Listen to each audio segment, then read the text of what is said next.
honestly, kids, I'm Eastern surprised. Standard Time Wednesday. Southwest winds 25 to 35 miles per hour with gusts up to 60 miles per hour expected.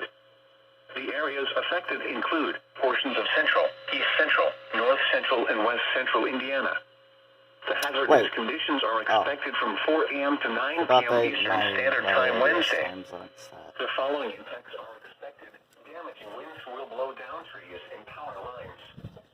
Some power outages are expected. Travel will be difficult, especially for high-profile vehicles. Additional details. Winds are expected to be strongest between 7 a.m. and 2 p.m. Eastern Standard Time.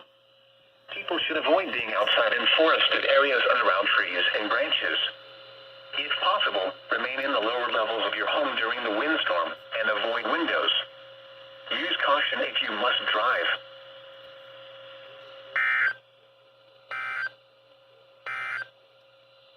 Now for the official National Weather Service forecast for the Muncie area. Rest of today, partly cloudy late in the morning, then becoming mostly cloudy.